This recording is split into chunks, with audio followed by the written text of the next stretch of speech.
On this week's episode of the Silicon Valley Podcast, we have something very special. Adam Nash, a past guest on the show, founder of Daffy.org, you can look at our archives for that episode. His team approached us and said that they were running a competition for the holidays amongst podcast hosts to raise money for charities. We agreed to participate. So when we were scheduled to interview Alex, who you'll learn in this episode, meet him at the 1-year anniversary of Circuit Launch, we also had some local charities present and talk to the audience about the good that they were doing and how they were helping the community. We decided to include those short snippets of these different nonprofits at the beginning of this episode. So for everyone out there, for the holidays, if you're looking for an organization to contribute, you can find them at Daffy.org. We're also going to have links to the Daffy.org website in the show notes. So please go there, click. If you'd like to donate for the holidays, you're more than welcome to. But with that, let's begin this week's episode of the Silicon Valley Podcast. Enjoy.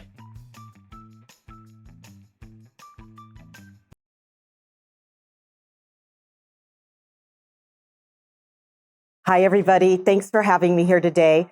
My name is Michelle Leonard Bell, and I have the honor of leading a nonprofit in San Francisco, Mission Hiring Call. We were founded in 1971. I've been with the organization for 10 years. The organization is 54 years old. And what we do is we started answering the inequity to the workforce space, especially in the construction industry. And so while the Transamerica building was being built, we were helping to get folks to work that actually lived in San Francisco. And so what happened about 20 years ago is at the time, Mayor Gavin Newsom realized this continued inequity that continued in San Francisco with folks coming out of the city, building the city. And so City Build Academy was built. Mission Hiring Call has been a very, very proud service provider to this great training and placement of San Francisco residents. So what we do is we can take folks that are between the ages of 18 to beyond, and we can get them in 18 weeks, 12 weeks, job ready, industry recognized certifications, and place them into union apprenticeship jobs. I'm very, very proud to work for this life-changing organization. We work with the reentry population. We work with folks who don't think they have a career path or no skills or low skills. And we take them, we skill them up in 12 weeks and get them to work. Thank you for inviting me here today. So I'm Adrian. I'm the executive director and co-founder of Open Door Legal. And like 20 years ago, I had this realization that I thought the highest impact way to address poverty and homelessness in America and in San Francisco was to provide universal access to legal services. So I wrote a business plan about how I was going to do it. I went to law school, super ready to start the nonprofit, and then tried to raise money, and it was kind of a disaster, really difficult. I ended up going to about 300 small businesses, getting them to donate excess inventory, and then selling that for $8,000 and use that as the startup capital for Open Door Legal. 13 years later, we're the largest legal aid nonprofit in San Francisco. We've helped thousands of residents. And according to a study that was just published last year, we've already cut homelessness by 20% citywide. And let me just give you one story about how that works, because that could seem incredible. So one of our neighbors, Ms. Pobre, came to us in a terrible situation. She had bought her home in San Francisco 25 years ago with her husband, who unexpectedly passed. And for all that time, she was spending over 60% of her income to pay the loan down on this home and had saved up over $800,000 in equity. She only had $50,000 left on the loan when she had trouble making payments. And the bank, rather than work with her, immediately foreclosed on the property, sold it for $50,000, and sent her a check in the mail for 1 penny. She and her disabled daughter were just a few days from being put on the street. We were able to file a wrongful foreclosure action against the bank, get the title restored, get all of her equity restored, pay off the loan, and write a trust so she could pass down this now $900,000 asset to her daughter. And this was all done for a tiny fraction of what homeless services would have cost. And is also a very common problem. In the city, it's estimated that about 84% of foreclosures are done illegally. So by scaling up universal access to justice, we think we can have a huge impact. We can do a lot more and dramatically reduce poverty, protect our immigrants, protect our consumers and homeowners and tenants and families throughout San Francisco and hopefully beyond. Thank you. Thanks, Ken. Appreciate that. Thank you for the opportunity to come down here. This is great. So Convoy of Hope, according to Forbes magazine, is about the 27th largest nonprofit in the United States. What's really unique about them is they run the organization off of a particular profit margin. So 92 cents of every dollar goes right to the field, takes care of people. Today, we feed about 639,000 kids around the world. We've been active in 61 countries, 99 national and international disasters. We ship things to. People know us as kind of a first responder on the East Coast. We're not necessarily known on the West Coast. The crazy thing is, this all got started with a small little family in the East Bay that their dad was on the way to work and was killed by a drunk driver. Their house was partially finished. They were living in an apartment. Some of the community wrapped around, finished off the house, and while the mom was recovering from the car accident, food would just show up on the front porch. And this was a regular practice for this family. And as the kids, there were 4 of them, 3 brothers and a sister, as they grew up, they all became really active in the community. So one of them is CEO, founder of Convoy of Hope, which is this organization. Another one works for small little communities, helping them get out there. Another one is setting policies about how do we get funding for other organizations around the world. So I'm super thankful for being here. Convoy is amazing, near and dear to my heart.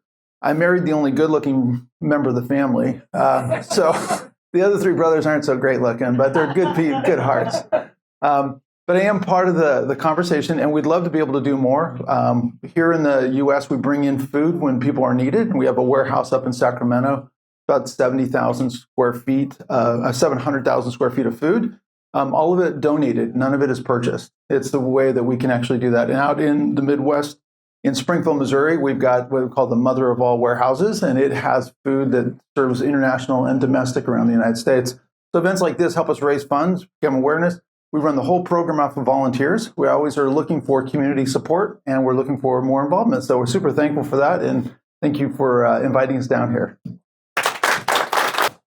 Hi, everyone. My name is Madison Barton. I'm the development manager with Love Never Fails. Our mission is to protect, educate, and empower survivors of human trafficking and their community. We do this through a scope of different work. So we have a search and recovery team where we work with private investigators to go and look for missing individuals. Most of these individuals are foster youth out in the Bay Area. We also have a street outreach team. So we go out 5 days a week into communities in the Bay Area. The Blade, which is a infamous place where sex trafficking often takes place. And we just love on them, provide groceries, warm clothes, prayer, if they would like it. We also have an IT Biz Tech Academy where it's a Cisco certified pre-apprenticeship program. That's a lot of words, but we basically provide digital equity and equip survivors with entry-level tech jobs. And so we think this is especially prevalent in the Bay Area and Silicon Valley to be able to restore a survivor, not just from healing, a place of healing, but also an independent lifestyle for them too. We also do prevention education.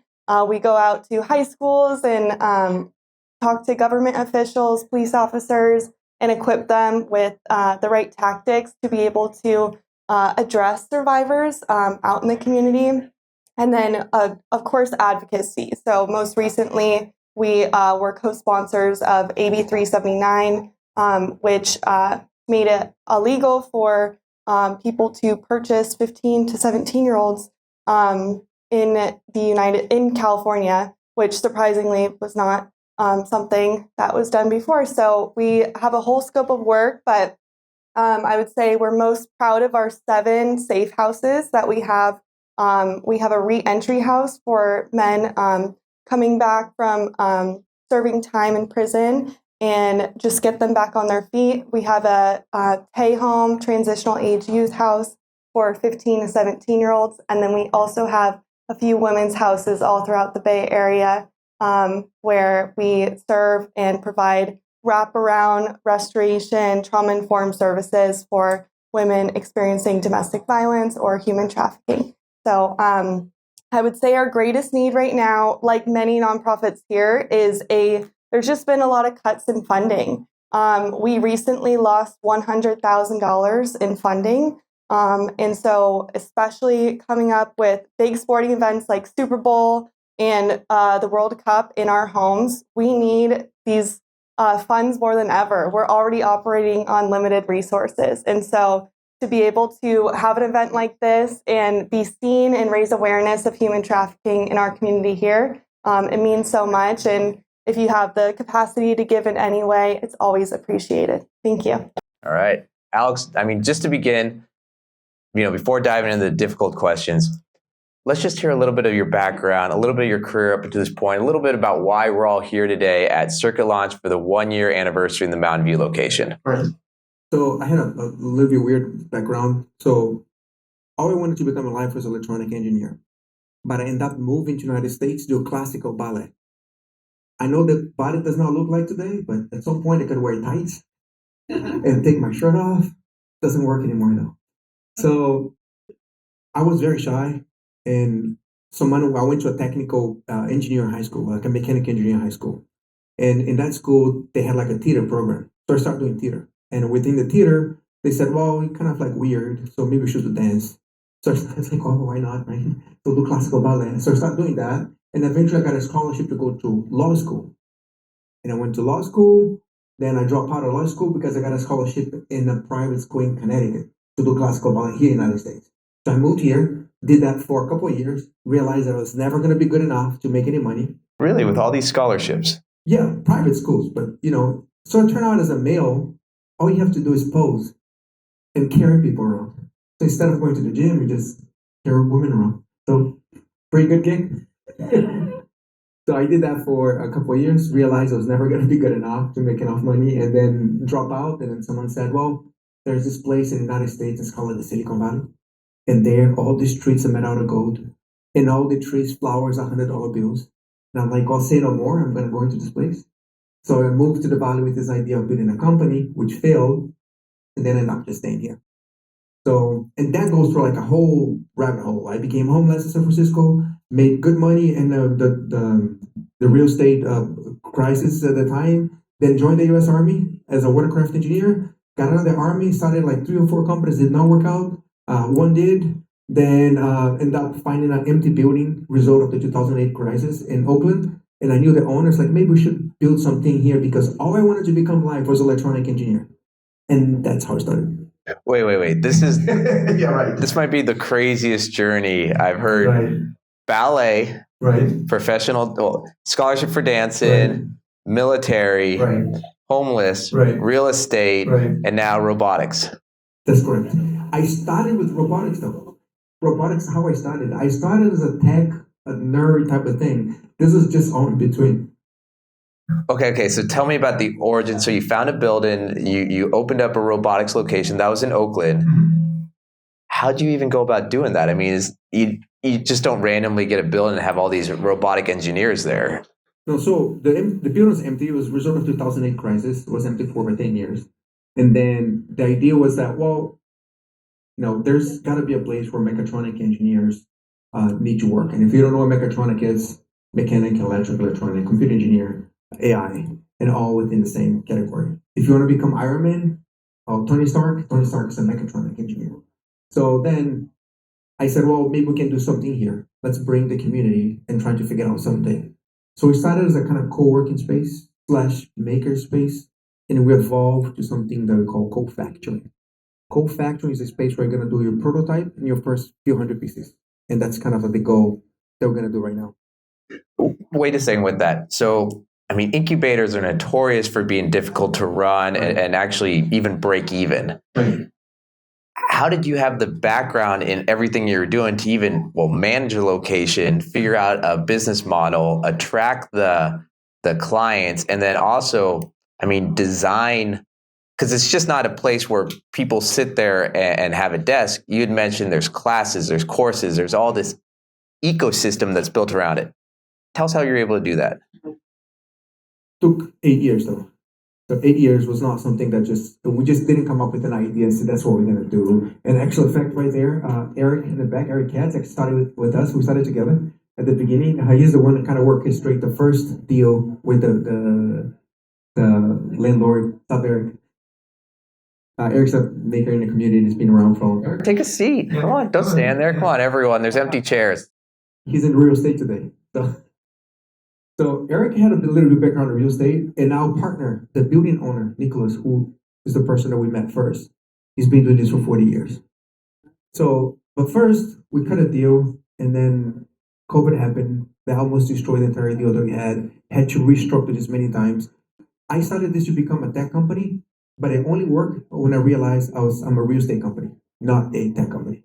So when that came into place, then deals start happening. And then it's all about how you structure the deals for the building. Our business has 3 levels. One is the real estate, which is the one that I hate. I really don't like. It is just brutal.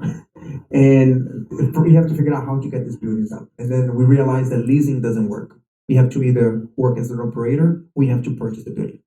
Then once you figure that out, then you get the building and you started the second phase of this, which is manufacturing for the company within the space. Third level is education for it. So you might not be aware of this, but what we wanted to become in about a decade or so is an alternative to a college. But in order to get there, we had to build all the steps one by one. So always started figuring out that I'm a real estate company. When I realized that and accept that into my heart, then everything kind of started working out right now. Okay, and over this 8 years now, and maybe even the future, how has robotics changed in this time? Because for a long time there, from my understanding, hardware's hard. No one wanted to talk about robotics. But now with AI, it seems to be getting some attention. Well, robotics for a long time was this afterthought that people do just to train kids. The whole robotics market was the Lego market, which was about just $1 billion. For a long time, that's all it was. It was not until AI came into place that we went back to probably the 70s or 80s, where we just learned that making the software for robotics really, really hard and costs a lot of money. And all the companies who tried this did it very poorly. So with AI, we are kind of like in the 70s where you have maybe like a handful of companies doing the software and you can focus only on the hardware. And with, I think COVID helped a lot. And with the sense that the problem human, I think the industry realized that the human problem can be solved. And by that, I mean that everything that we do can be done by this one machine if we put enough efforts and money to it. And that's how we're getting to this. So we add AI, really interested in solving like labor shortage and that kind of stuff. And a lot of money. That changed everything. Do you think right now is a huge pivot point in robotics, or do you think that we're nowhere near that? Well, depending on who you talk to, they'll tell different things. I think we're in a pivot moment just because there's so much interest in doing this.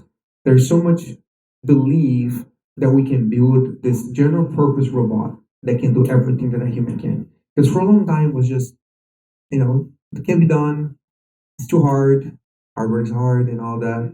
And now I think there's enough, meaning hundreds of billions of dollars are willing to change this. You just mentioned hundreds of billions of dollars.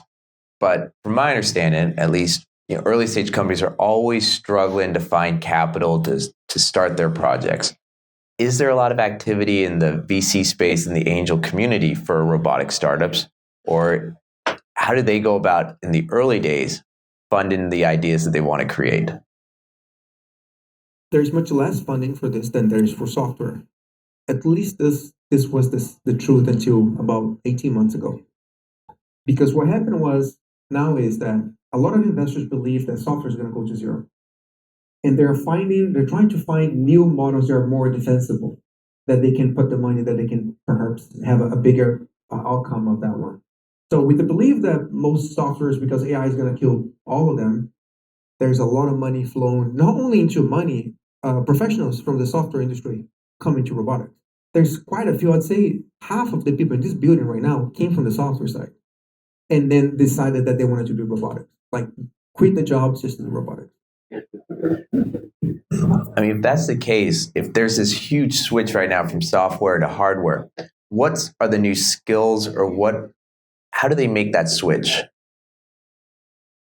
The skills doesn't change in the fact that you still need to have grit. A lot of the stuff you don't learn in school, and which is the reason why we're trying to do the school, the alternative to college, because we realized that here's how it started. I was sitting in my kitchen in an Oakland location, and one of the companies there just fired 2 MIT engineers. And I'm like, man, these are MIT people. Like, why did you do that? And he answered was, they don't know shit. And I was like, really? I was like, yeah. So we started seeing this repeatable thing over and over and over and over, especially with the mechanical engineer side. And people say they just don't know anything. They're just pretty too worthless. So I realized that universities, they are selecting, but they're not teaching. Because it just changed. And a lot of the mechanical engineers, they get out of school, they really don't have any experience. So then we learn, oh, wow, something changed. Like education is not what it was before. So they still have to go and learn on their own, just like software people did for a long time. So it doesn't change. You have to have grit. You have to believe that eventually you're going to make it. And the people that I've seen making in our space, there's like over a few hundred companies that's been through super launch right now. Many of them grew up with a little desk and grew to over 100 people. Almost with no exception, all of them were working in person, and I've seen them working nights and weekends. So if you tell me, like, what is the secret for this? Work nights and weekends, or work really hard and try to work in person as much as you can. So say someone came out of a university right now, a mechanical engineer, wants to start a robot company. How long would it take them working nights and weekends to get the skill set? And what would be kind of those first steps to go about doing it? First, you need to find a project that you really want to work on, because hardware is going to take longer for you to build on that thing that you do. Second is, hopefully you started with the monkey and not the banana. So I usually joke that doing business is actually quite simple. You know that monkey like bananas, and your job is to make sure those two meet. So you have the B2B, business to business, you have the B2C, business to consumer, and you have the B2M, banana to monkey. It works for any model. Our industry loves to start with a banana. We build these bananas that self-builds. Our slice has LEDs that change with the weather. We build these things thinking that when we're done, there's going to be a line outside the door of monkeys waiting to buy a banana. That's actually not the case. It rarely happens. So the people who are most successful doing this, they came from a problem. They found a monkey that needs something, that needs a banana, and they go build a banana. And now they go, hey, we have more friends that can have something. And those are the most successful ones. Now, how long it takes for you to do this depends how big the problem is. If you start with the problem, the solution can be quite simple and quite fast. Because when you start with the problem, it's not about the technology, it's about the solution of that problem. And there's many ways for you to do it. Sometimes you just do random stuff. We just carrying or hiring someone just to do the job for you until you can automate the process. Then you can start it that way. If you start with the banana, then engineers love building stuff that nobody needs it, and that can take a while. But on average, I see a company like they take about a year and a half to come out with a product. Would you say that's the biggest or most common problem of a startup, or is there any other problems that you see? Mostly, that's the most problem. The second one is hardware people tends to work alone more often than software people. And then there is a whole industry to support software engineers that doesn't exist for hardware engineers. So software engineers come out of school, knows exactly what a safe is, how to raise money. They have all these accelerators that will support them. They have all these things. Hardware people, not so much. So they're still lonely. They don't understand how the financing method work, because a lot of these are engineers working on building the banana, and they don't know how that works. But that is changing. It's changed quite a bit because now you have more money into the space. You have more space like circuit launch that allows people to not have to buy their own equipment, at least the initial ones, until they can build a prototype. And I just feel that it became cheaper to do it. It just became cheaper to build hardware. And then you can do a lot more and to sell something without having to go to build 10,000 of it. So most people have heard of the software as a service model, but from my understanding, there's also the robotics as a service model. Can you talk a little bit about that? So robot as a service is where you don't sell the robot, you just lease it, almost like that. There's a company in Nevada that they have these robot arms. So these guys, they came from the manufacturer. Start with the monkeys. He's be here today? No, he's not here today. He's unfortunately. He's in Nevada. So he used to sell manufacturing equipment. And he used to go into the factories and said, why is a person doing that job? And the factory said, well, because it's not enough for us actually to buy equipment to automate that section. They said, what if I buy the equipment for you? And I'll just lease it to you. So he started with one arm, and that's what he did. So he built this whole system that does the arm with the robot arms that you buy from Tucson. He put an integration system for it, the software. And then if you need like palletizing, just pallets, that's what the company does. It just builds pallets for you. So if you have a company manufacturing that need to build pallets, you can just lease the robot as a service. And what ended up is most of these people not buying the robot eventually after about 2 years. They're not buying.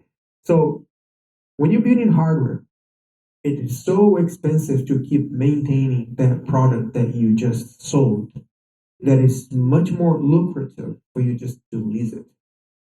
You can sue this thing as in humanoids.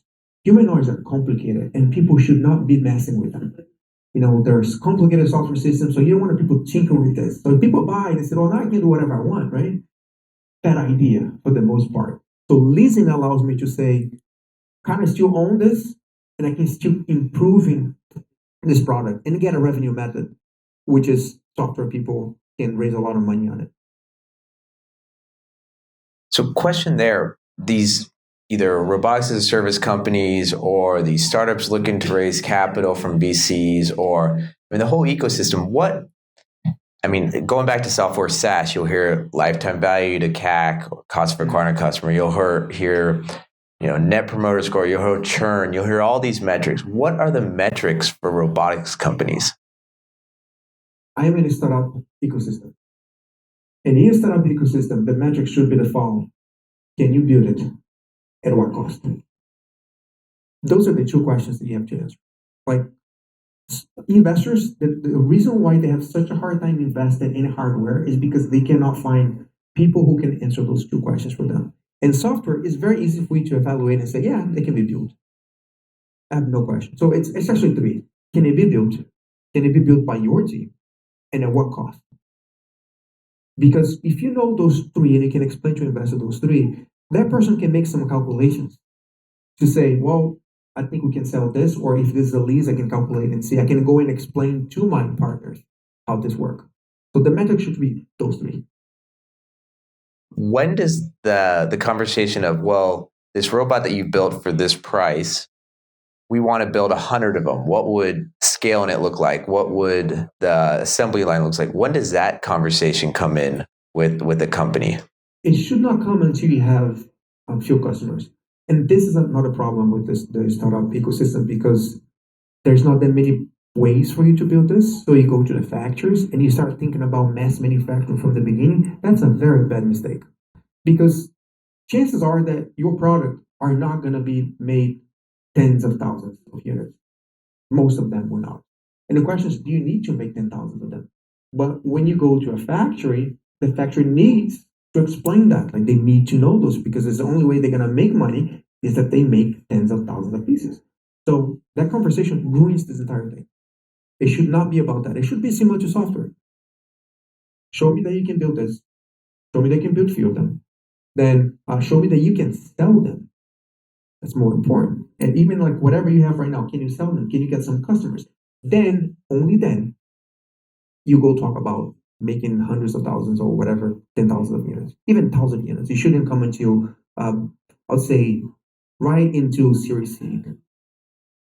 How difficult is it to transition from building one robot to building thousands? How difficult is it to find those manufacturers? Is everything already kind of built out?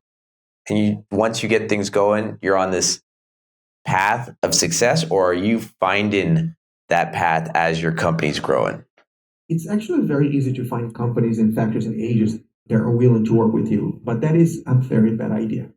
Because it's so easy for you to find factors out there to talk to you, you get seduced by this idea of like, well, this factory is talking to me, therefore I'm in the right backyard. No, bad idea. You cannot make $10,000 because you don't understand.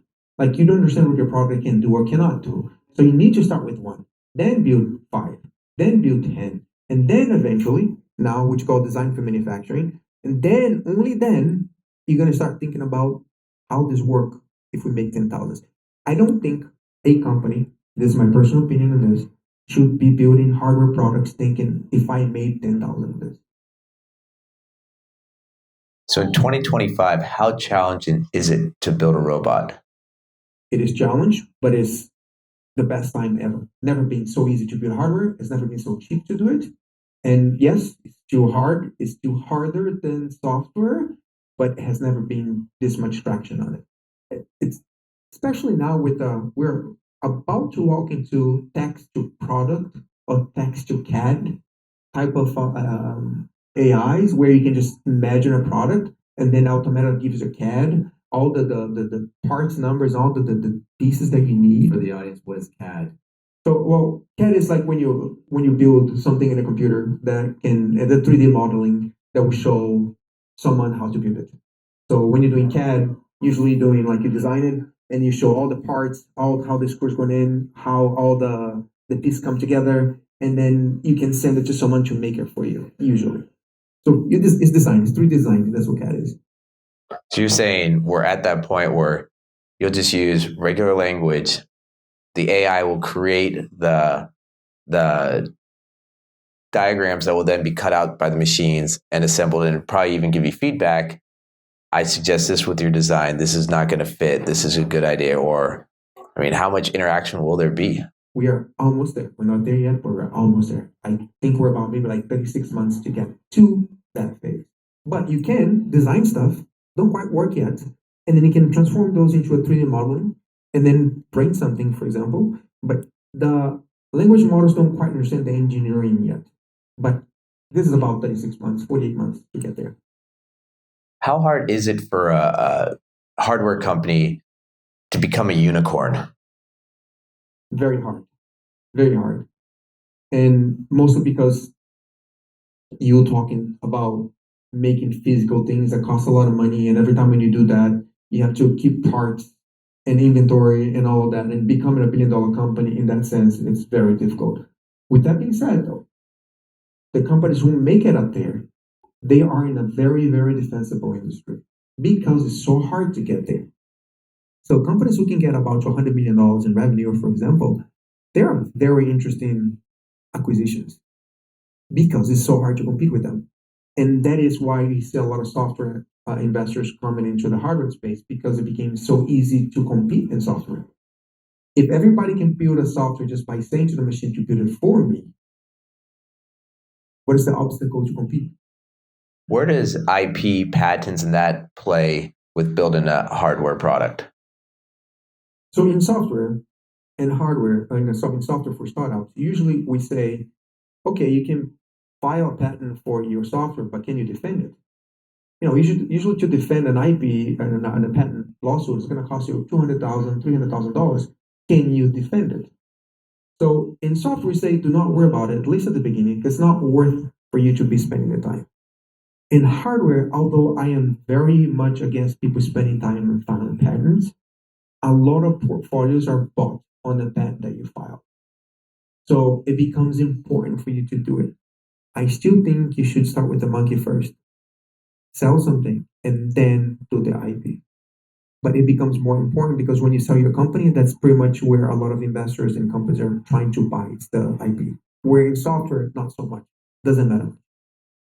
In software, a lot of acquisitions will happen around that Series A when the companies have already built a relationship with a company, maybe a year of a partnership, and then they go out to raise capital. And the strategic might say, hey, instead of investing, we'd rather acquire you, or we want to acquire your engineers. Where do acquisitions normally happen with hardware companies? And are there these initial courting phases, I'd say, between the company and the acquirer? Or I mean, do these acquirers ever just hire the engineer, buy the company for the engineers, like an acquihire for software engineers? They usually get acquired much later. So the company has to be quite a few years in, prove that you have a lot of market. It's rarely they get acquired in between. They either get acquired in the technology phase where they build something that's really important, like where Apple comes to you and say, wow, you build this little thing here for VR, this looks amazing, I'll buy your company. That happens right there. And when they're very, very well established, way like, Tesla built this many cars and I can prove that I can do this, it's rarely in between.